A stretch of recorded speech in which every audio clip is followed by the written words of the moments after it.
Let me ask you a question. If I told you there was a $3 trillion market where the price of every single asset is decided by the person selling it to you, where the same loan can simultaneously be worth 91 cents on the dollar to one firm and 70 cents to another, where there is no public exchange, no independent auditor required, and no way for you to check the math, you'd probably assume I'm describing some shady offshore operation, a dark pool, something the SEC has already shut down, something that lives in a tax haven next to a beach and a suspicious amount of yachts.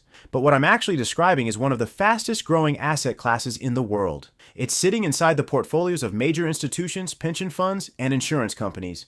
It just got opened up to your 401k by executive order. And the people who built it into a $3 trillion empire are now quietly reducing their own exposure while the doors are being thrown open to retail investors for the very first time. I'm talking about private credit.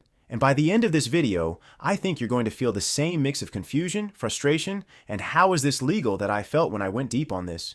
So let's start with what private credit actually is, because the name is deliberately boring and that's not an accident. Private credit is lending done by non-bank institutions, hedge funds, asset managers, private equity firms. Instead of going to a bank for a loan, a company goes directly to one of these firms. The firm lends them money at a higher interest rate than a bank would, pockets the difference, and charges its own investors a management fee on top of that. On paper, that sounds fine. Banks got restricted after 2008. Capital requirements went up. Riskier borrowers got cut off. Someone had to fill the gap, and private credit filled it aggressively. From a relatively niche corner of institutional finance in 2015, it grew into a $3.5 trillion industry by 2025. For context, that's roughly the size of the entire United Kingdom economy. Not a niche, not a corner, a continent. And for a while, it genuinely worked. Interest rates were low, defaults were rare, and private credit funds were posting returns that made public bond markets look like a savings account from 2009. Institutional investors loved it. Pension funds loved it. Endowments loved it. Because in a world of near zero rates, anything with a real yield looked like a miracle. Which brings us to the part they're not putting in the brochures.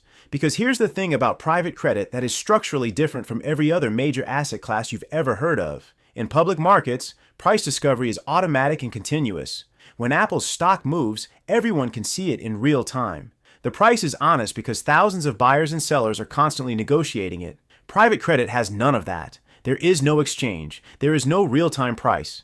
And here's the part that should make you deeply uncomfortable. The firm managing your investment is also the firm deciding what that investment is worth. They are simultaneously the lender, the valuation agent, and the fee collector. And because their management fee is calculated as a percentage of assets under management, the higher they value the loans, the bigger the asset base, the larger the fee. In public markets, that conflict of interest is called fraud.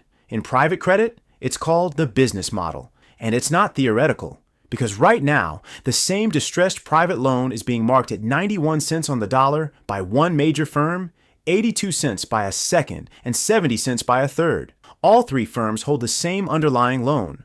All three firms have access to the same information about the borrower. And somehow, there is a 21-point spread between the highest and lowest valuation of the exact same asset. In the stock market, that's impossible.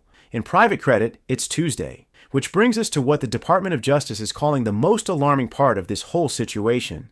In November 2025, the former SEC chair and the U.S. Attorney for the Southern District of New York publicly flagged private credit valuations as a top enforcement priority. His specific concern: fund managers valuing assets with no observable market trading, where they can essentially name a price internally, and transfer those assets between affiliated funds they also control. He warned that in that kind of structure, the chance to pick a price that benefits the house over investors is, in his words, pretty high. And he said the DOJ and financial regulators are actively looking at it. And they have receipts, because this isn't abstract anymore. In September 2025, two major private credit borrowers collapsed in bankruptcy. One was Tricolor, a subprime auto lender. The other was First Brands Group, an automotive parts supplier. Both failures involved the same alleged scheme: pledging the same collateral to multiple lenders simultaneously, not once, not by accident, but allegedly as a coordinated multi-year fraud. Then in January 2026, federal prosecutors unsealed an indictment against the founder and CEO of First Brands, charging him with a multi-billion-dollar fraud enterprise. And the statute they used to charge him hasn't been used in nearly 30 years. It's called the Continuing Financial Criminal Enterprise Statute, the law designed to prosecute drug kingpins and mob bosses. Prosecutors are now applying organized crime-level charges to private credit executives.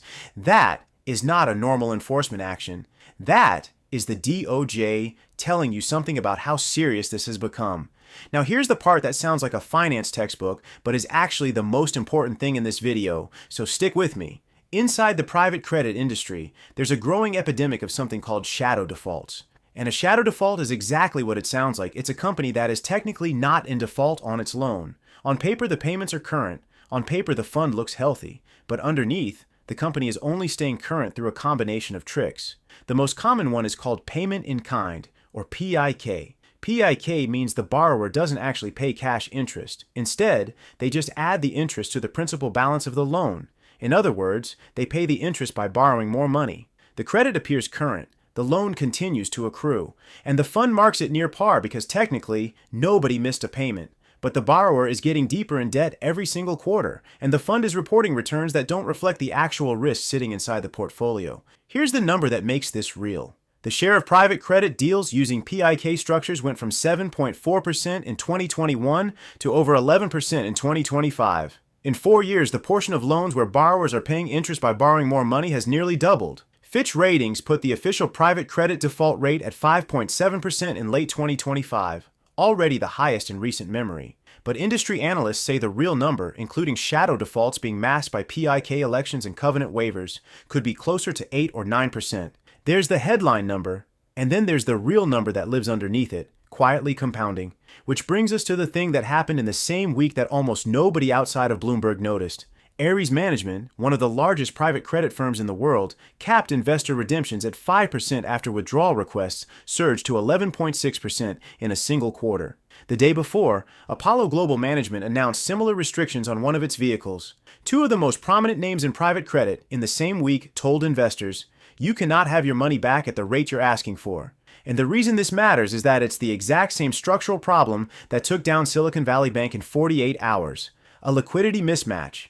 Investors who think they can exit in a fund holding assets that can't be sold quickly. The mechanism is identical. The only difference is that private credit moves slower, and slower tends to mean quieter, which tends to mean most people never hear about it until it's too late. Now let's talk about why any of this affects you personally, because this might be the most important part.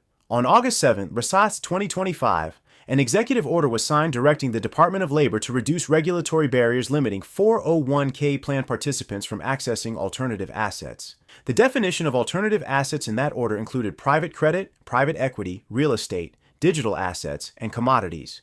There is nearly $9 trillion sitting in American 401k accounts, and the order was designed to make it easier for that money to flow into asset classes like private credit, which have been available only to institutional and high net worth investors until now. The official framing was democratization, giving regular Americans access to the returns that wealthy investors and pension funds have been getting. And that sounds good, until you know two things. First, the sophisticated institutional investors who built private credit into a $3 trillion market are currently reducing their own exposure.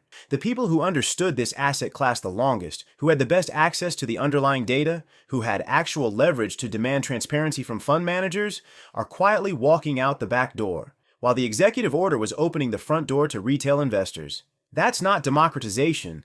That's a very specific kind of wealth transfer, and the direction of the transfer is not towards you. And second, think about the mechanism. The banks that warn publicly about private credit risks are the same banks that have been quietly funding private credit firms for years. JP Morgan's own loans to non-bank financial institutions, the exact firms running these private credit funds, tripled from roughly $50 billion in 2018 to $160 billion in 2025. The CEO, who warned that private credit risks were cockroaches hiding in plain sight, built a $160 billion bridge to the cockroach farm. That's not hypocrisy. That's how the financial system works. The people with the most information position themselves on both sides of the trade and let everyone else figure it out later. Here's the uncomfortable truth. Private credit isn't going to zero. Most of the loans are real. Most of the borrowers are legitimate. And the industry will survive this moment the same way every credit cycle survives, through defaults, restructurings, haircuts, and a few very public failures that everyone will later describe as idiosyncratic. The question is never whether the system holds. The question is always who absorbs the losses when it doesn't, and whether the people absorbing those losses understood what they were getting into. And the answer, increasingly, is that the people absorbing the losses are going to be the people who just got access to this asset class for the first time, not the pension funds that have been in it for a decade. Not the endowments that negotiated favorable terms when the industry was smaller. The people at the end of the line, the ones who were told this was an opportunity right at the moment it started to crack. So here's where I want to hear from you. Do you think A. Private credit is a normal credit cycle working through its first real stress test, the defaults are manageable, and the people warning about systemic risk are being dramatic? Or do you think B. The combination of opaque valuations, rising shadow defaults, retail access arriving at the worst possible time, and the DOJ using organized crime statutes against private credit executives is a specific and serious warning that this ends badly for whoever arrived last? Or C. The option I find most uncomfortable. You think both are true simultaneously, that the system is real and durable at the top, and genuinely dangerous at the retail end, and the entire point is that those two things can coexist right up until they can't. Drop your take in the comments, because the room is more split on this one than it looks.